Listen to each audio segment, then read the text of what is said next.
Salut mes chers zéros, j'espère que vous allez bien. Bon, je suis un petit peu en mode hiver, mais c'est surtout que j'aime pas prendre froid ou avoir mal à la gorge, donc je fais attention, voilà. Mais tout va bien.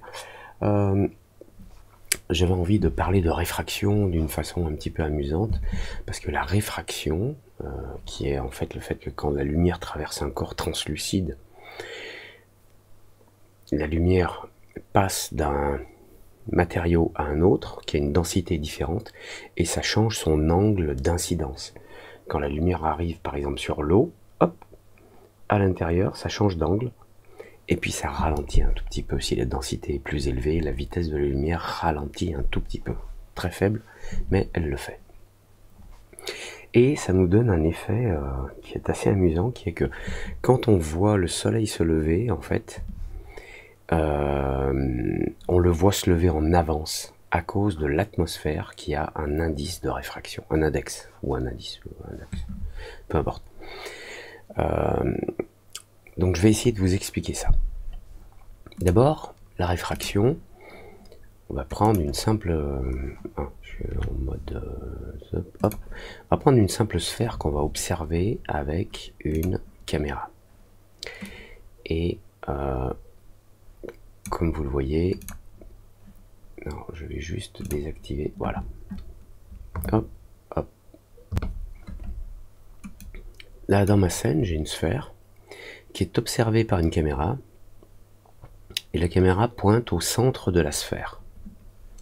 Maintenant, plaçons cette sphère dans un corps translucide, donc avec de la spécularité, qui a un certain index de réfraction, et prenons l'index de réfraction de l'eau qui est de 1,33. Donc je crée autour de ma sphère un volume rectangulaire, donc la sphère est à l'intérieur.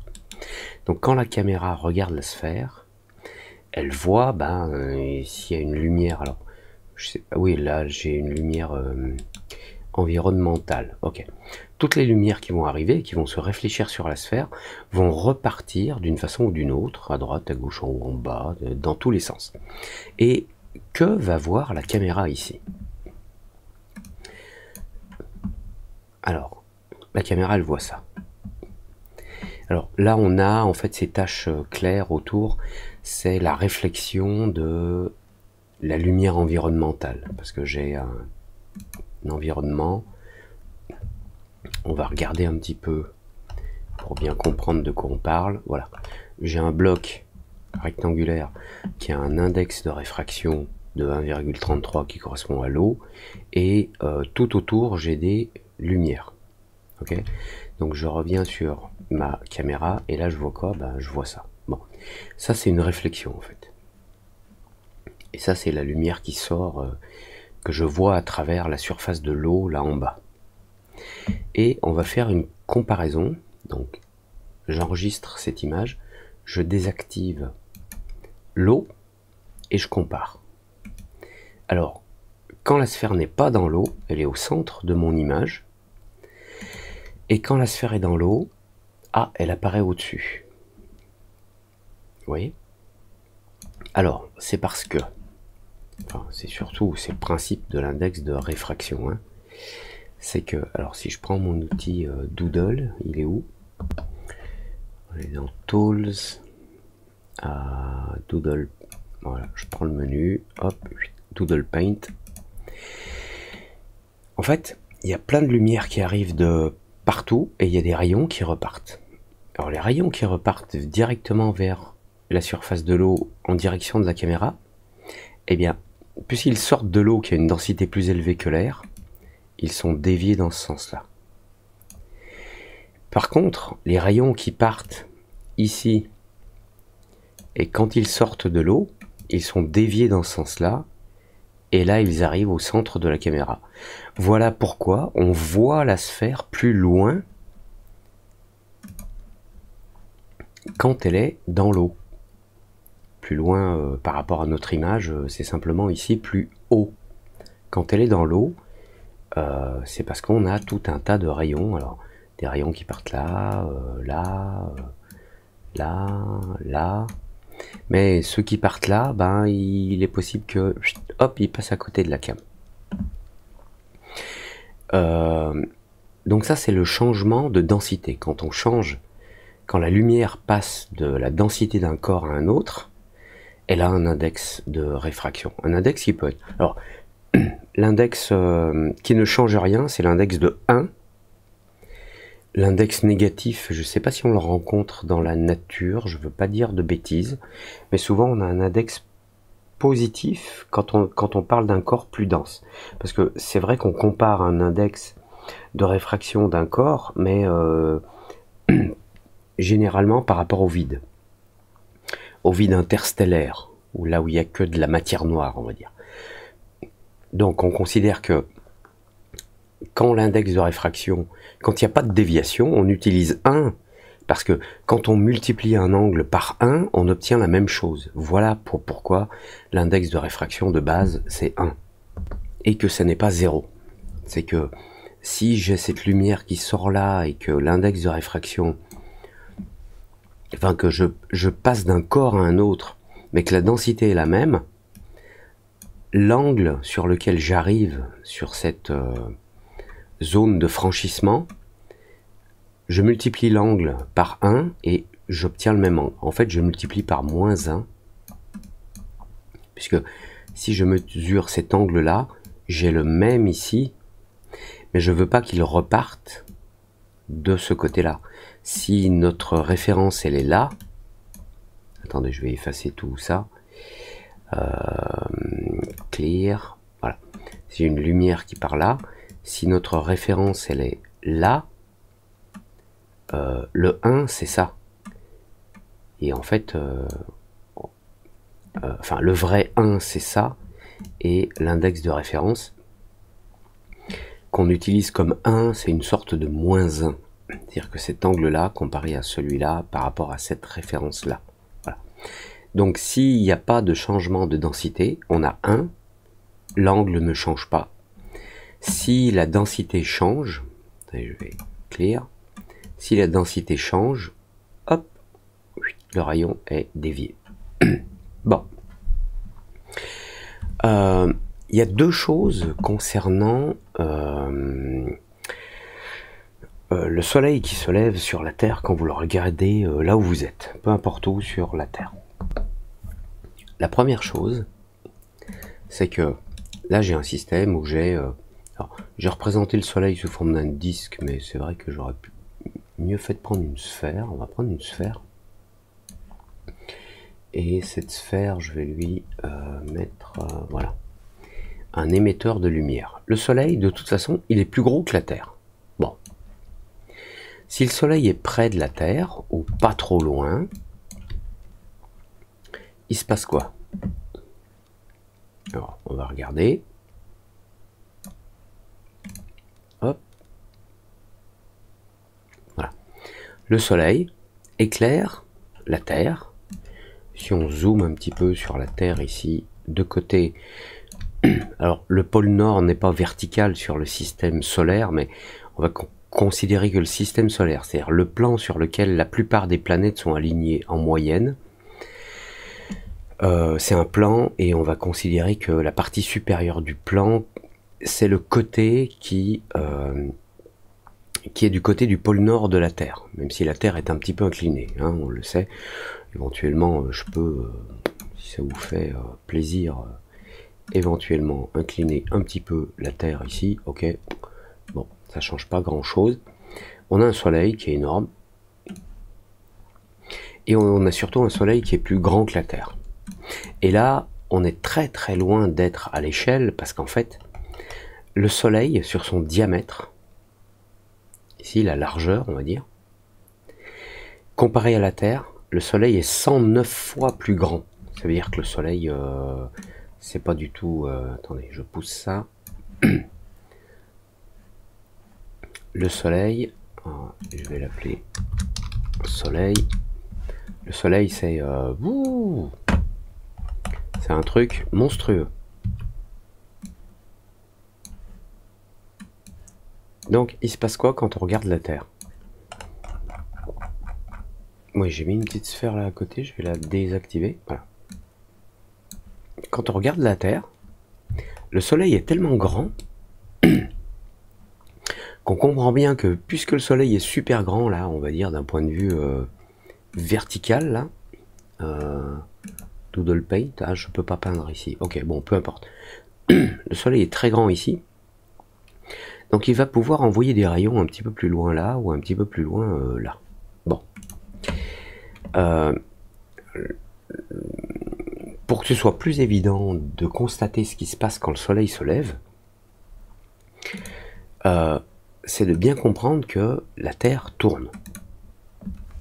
Hop, hop, hop, hop, hop, et hop. La Terre, elle tourne. Donc, la Terre va présenter une surface au Soleil, puis une autre, puis une autre, puis une autre. Ici, on a un Soleil qui est pas très loin, qui est énorme.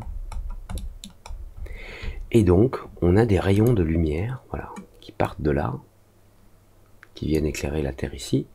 Ces mêmes rayons viennent éclairer la Terre là. Oups, là j'ai fait un petit trait de travers, enfin bon, à peu près ça quoi. On a des rayons qui partent de là, qui éclairent la Terre ici, et puis qui éclairent la Terre là quoi. Enfin, je vais le faire un peu mieux là.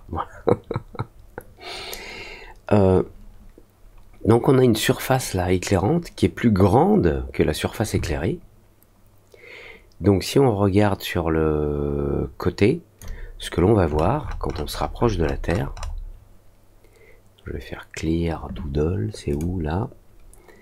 Ce que l'on va voir, hop,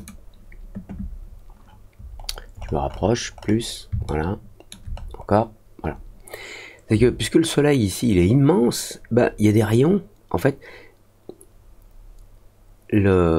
ici diamétralement, on n'a pas un côté éclairé par le Soleil et un côté qui ne l'est pas. Diamétralement, ici, vous voyez que la sphère de la Terre est un petit peu plus éclairée à gauche. Ça, c'est à cause de la taille du Soleil. Le Soleil, il est immense. Donc, vu de dessus, là, on va se mettre dans ce mode-là, voilà. On a des rayons de lumière qui vont aller là et qui vont aller un petit peu derrière.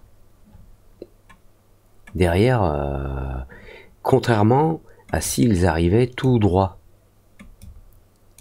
Alors, je vais effacer à nouveau. Clear, voilà. Donc, si le Soleil fait la même taille que la Terre et qu'il est très très loin, les rayons arrivent tout droit. Ici. Oh, tiens, je sais pas pourquoi il a changé la taille de mon truc là. Je fais un... Ok. Le Soleil est très loin, j'ai des rayons de lumière qui arrivent tout droit. Puis la lumière se croise aussi, donc j'ai des rayons qui arrivent là, mais ils ne viennent pas éclairer cet endroit-là. J'ai des rayons qui arrivent là, mais ils ne viennent pas éclairer cet endroit-là. Donc, puisque le Soleil est très très très très loin, mais vu que le Soleil est toujours plus grand que la Terre, même s'il est loin, si le Soleil était près, les côtés du Soleil enverraient de la lumière comme ça. Attendez, je vais faire un clear. Si le Soleil était près, il enverrait de la lumière comme ça. Donc là, on peut comprendre qu'il éclaire des parties du Soleil qui sont un petit peu en dehors de cet axe vertical. Donc un peu plus loin. Seulement, le Soleil, il est super loin. Donc il est tellement loin qu'on peut considérer que les rayons, ils arrivent pratiquement de façon horizontale. Alors, si les rayons arrivent pratiquement de façon horizontale, il va éclairer le pôle nord, il va éclairer le pôle sud. Non, excusez-moi, là on est vu de dessus. Donc il va éclairer l'est et l'ouest. Le nord est là. Et puis la Terre, elle tourne, elle. Donc la Terre va exposer différentes parties de sa sphère à la lumière directionnelle. Le Soleil est super grand, mais il est super loin. Donc les rayons sont pratiquement horizontaux. C'est pour ça qu'on a des lumières, quand on crée des lumières, alors sur Octane ou autre, hein, on a des direct light, des lumières qui ont un seul angle. Il n'y a pas de cône, il n'y a pas, c'est pas un spot. Donc si je regarde le rendu que j'ai là, vu d'en haut, vous voyez que le soleil éclaire un petit peu plus là en haut et en bas. Seulement, comme je vous l'ai dit, le soleil, lui, il est très loin. Donc si je l'éloigne et que j'augmente son émission, on va mettre à 10 000, vous voyez qu'on a de plus en plus cette surface ombrée qui se retrouve au centre. Parce que le soleil est très loin. Voilà. Donc la surface ombrée, elle est au centre. Si le soleil, vu qu'il est énorme, si le soleil est plus près, eh bien, il va être capable d'envoyer des rayons de lumière là, derrière, c'est-à-dire ici. Derrière l'hémisphère, en fait, exposé au soleil. Alors, petit phénomène amusant, c'est que puisque le soleil est gros, si on a par exemple la lune derrière, alors on n'est pas du tout à l'échelle, hein. Peu importe. On n'est pas à l'échelle, mais si on regarde comment notre sphère derrière peut être éclairée ou pas par le soleil, voilà, de ce côté-là, vu d'en haut. Si le soleil énorme était plus près, regardez ce qui se passe, c'est que non seulement il va éclairer la Terre, mais il va y avoir un croisement dans l'ombre qu'il crée. Si je rapproche encore le soleil, il est tellement grand que il crée une toute petite ombre derrière là, mais qu'il y a suffisamment de place là, ici, pour que les rayons du soleil, hop là, pour que les rayons du soleil arrivent et éclairent la lune qui se trouve derrière là. Et c'est pour ça qu'on la voit apparaître. Si le soleil est très loin,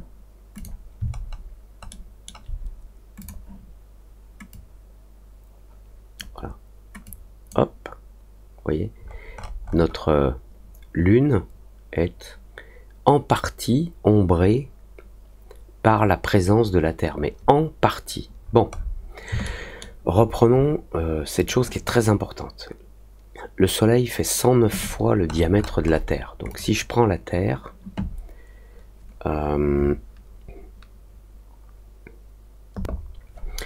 si je prends ma Terre ici et que je dis que ma Terre fait 100, non, je suis sur mon atmosphère, excusez-moi. Je vais prendre la Terre, qui est ça. Si je dis que la Terre fait un rayon de... attendez, je crois que j'ai une scène, oui, voilà. J'ai une scène là, avec une Terre qui fait... Non, on va reprendre la même, ce sera plus simple. Si ma Terre fait un rayon de 100,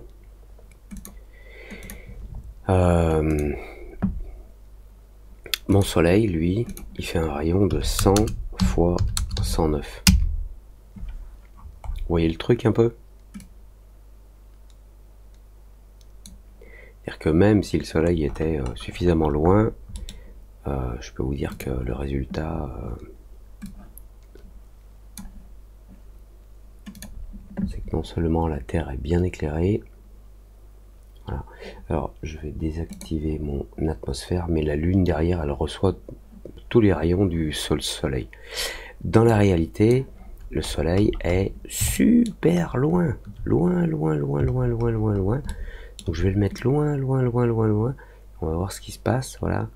Hop, je vais augmenter l'émission. Je vais rajouter un 0. Je mets en surface, non. Je vais en rajouter 2 des 0. dans le power. Voilà. Bon, il éclaire la Terre, mais là, il a du mal. Hein. Il va falloir ajouter encore des zéros et des zéros. Voilà, ça y est. Voilà. Donc là, le soleil est très très loin et on a donc une espèce de coupure au niveau de l'hémisphère. Tout petit peu élargi parce que dans tous les cas, le soleil est plus grand que la Terre. Point. Donc, voyons ça maintenant d'un point de vue schématique. Si le soleil était tout près et que c'était un point, on aurait ça. Et on aurait des rayons de lumière qui sont envoyés par le soleil. Mais ça ferait que on verrait le soleil apparaître non pas au milieu de la du diamètre de la Terre, mais plutôt ici. Oui, admettons qu'ici ce soit une vue d'en haut, c'est-à-dire que le pôle Nord est là en haut. Ah oui, c'est ce que j'avais préparé ici. Si nous on est là sur ce trait jaune, et que la Terre tourne, donc je vais la faire tourner, je vais essayer, voilà. Si je fais tourner la Terre, voilà, la Terre tourne, donc nous on est là en bas, et la Terre tourne, et on est là, et la Terre tourne, on est là, et si on est là, ben on n'est pas encore dans les rayons du soleil, on y sera ici. Voilà, là on voit le soleil qui se lève. Vu du côté pôle nord du système solaire et de la Terre. Donc là en fait le soleil a du retard. C'est-à-dire que si le soleil est vraiment grand et loin, ce qui se passe ici c'est que le soleil, s'il est trop près, il n'éclaire, enfin il éclaire pas du pôle nord au pôle sud, on va dire, où il éclaire pas toute la moitié de la sphère. Il éclaire qu'une partie qui va de là à là. Mais puisque le soleil est énorme, même s'il est loin, on a un autre effet. Le soleil est énorme et il est loin, donc il envoie des rayons dans tous les sens. Et nous, on va se préoccuper des rayons principaux, ceux qui sont. On va considérer que son rayonnement il est horizontal parce que c'est très très loin et quand on le regarde depuis la Terre, ça fait un petit point. Voilà. Et il va se passer un truc étrange. Là, donc le soleil est très grand, ok. Mais si le soleil est loin, loin, loin, on va considérer qu'il fait à peu près à peine plus que la taille de la Terre. À peine plus. Je vais enlever ce rectangle qui sert à rien. Voilà. Donc, le soleil très loin, un petit peu plus grand, éclaire la Terre et il envoie des rayons de lumière. Et il y a une bizarrerie, c'est que si, enfin, une bizarrerie, j'ai envie de dire, rappelez-vous, si on est sur ce trait jaune et que la Terre tourne, on devrait, alors vu d'en haut, hein, ok, le pôle Nord est là et nous on est sur la Terre ici. Le soleil va nous apparaître quand on va se trouver là, dans ces rayons. Si on est là, on n'est pas dans ce rayon de lumière du soleil, même si là peut-être que l'épaisseur de mon trait est un petit peu trop grande, on va mettre 0,5. Vous voyez, on n'est pas dans les rayons encore là, il fait nuit. Seulement il y a un autre effet, c'est que il y a l'atmosphère. L'atmosphère, alors ici je l'ai agrandi un petit peu plus que normal, hein, parce que on considère que l'atmosphère fait entre 80 et 150 km d'épaisseur. Donc mon atmosphère, ça devrait plus être un truc dans ce... J'arrive pas... Non, faut que je prenne le côté. Ça devrait plus être un truc dans ce genre-là. Mais même si c'est petit, il va se passer un truc. Alors, je vais le remettre en grand pour mieux comprendre ce qui se passe. C'est que quand la rotation de la Terre, vue d'en haut, La Terre tourne, donc, comme je vous le disais, ok, on est là, vue d'en haut, du nord, la Terre tourne, tourne, elle tourne, et on va rentrer dans les rayons du Soleil. Mais en fait, on va y rentrer avant. Pour une raison très simple, c'est qu'il y a l'atmosphère. Là, j'ai exagéré l'atmosphère, ici, elle est un peu plus grande, mais il va se passer un truc. C'est que les rayons de lumière qui arrivent du Soleil, là, vont être déviés par l'atmosphère, même si ce qu'on appelle l'air, le mélange d'azote, d'oxygène et de tout le bordel, le CO2, etc., nous donne un index de réfraction de 1,000, je sais plus combien. Je crois que j'ai enregistré le nombre ici. Enfin, j'ai écrit, ouais. 1,000293 et des brouettes. Ce qui va se passer ici, c'est que les rayons de lumière qui vont arriver là, je vais faire un tracé, je vais avoir des rayons de lumière qui vont arriver ici de façon horizontale. Attendez, je vais mettre là, voilà. Et là, puisque l'atmosphère a un index de réfraction, ça va changer un petit peu l'angle, et bing, le rayon de soleil va changer d'angle. Alors là, c'est exagéré, mais on va voir le début du soleil apparaître là où on est ici, alors qu'on n'est encore pas sur l'hémisphère qui est exposé. C'est parce qu'il y a des rayons du soleil qui vont arriver et qui vont être réfractés et être envoyés un petit peu plus tôt, si je puis dire ainsi. Et les rayons qui vont arriver là vont être envoyés avec un index de réfraction là. Donc ce que je viens de dessiner est exagéré, mais vu du pôle nord, vous voyez le soleil apparaître plus tôt parce que l'atmosphère et son index de réfraction vous le montrent plus tôt parce qu'il dévie la lumière. Et on va avoir le même phénomène en haut. On va avoir des rayons de lumière qui vont arriver là et qui vont être, je vais aller un peu vite là, hop, qui vont être réfractés et qui vont arriver, je sais pas, enfin s'ils passent là, ça va éclairer cet endroit là.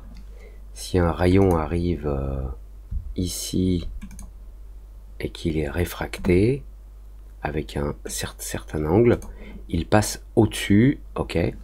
Si j'ai un rayon qui arrive entre les deux, on va dire, hop, là, il risque d'éclairer une surface de la Terre ici. Donc quand le soleil se lève ou que le soleil se couche, on le voit se lever un tout petit peu plus tôt que prévu à cause de la réfraction de l'atmosphère, de l'index de réfraction de l'atmosphère. Et quand il se couche, quand on le voit finir de se coucher, en fait, il y a un décalage d'environ 4 minutes et demie à 5 minutes.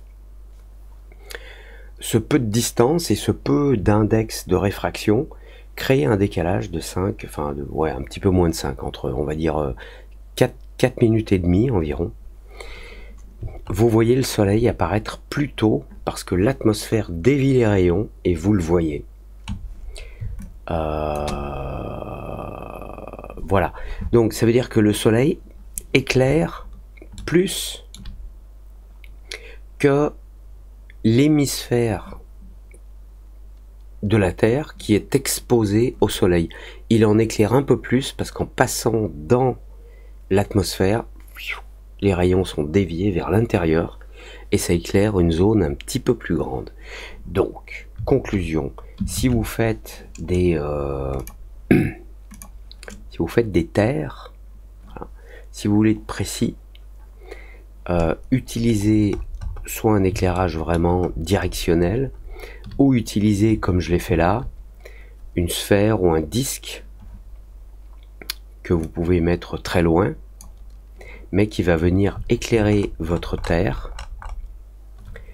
un petit peu plus que sur le diamètre central, un tout petit peu, vraiment on parle de 5 minutes, donc il faudrait voir 4 minutes et demie, 5, avec la vitesse de rotation de la Terre, donc 24 heures, enfin un tour en 24 heures, sur un diamètre, à une circonférence d'environ 40 000 km, il faudrait voir à quoi ça correspond. Mais si vous voulez avoir quelque chose de vraiment juste, mettez une lumière un tout petit peu plus grande, soit une sphère ou un disque, suffisamment éloigné, avec un léger angle qui va venir attaquer un tout petit peu plus, enfin là je vais le faire à l'envers, qui va venir attaquer un tout petit peu plus que le haut ou le bas ou le côté de votre terre. Voilà, c'était juste un petit peu, enfin c'était un sujet que je voulais faire parce que quand on fait de la 3D, on utilise la réfraction, le côté spéculaire des corps de façon permanente. On s'en sert souvent. Et si vous faites un truc avec la Terre et tout, si vous voulez être super précis dans le domaine, mettez une lumière légèrement plus grande que la Terre, que ça déborde un petit peu, c'est sympa. Voilà. Comme d'habitude, si ça vous a plu, si vous avez j'aimé, vous j'aimez, si vous avez j'aimé pas, vous j'aimez pas. Commentaire, don, avec un lien dans le commentaire si vous voulez faire un don pour la chaîne, pour acheter des licences et vous faire des tutos et des démos, c'est avec plaisir, voilà. Et on se retrouve très vite pour un autre truc amusant en 3D ou en compositing ou autre. Allez, ciao!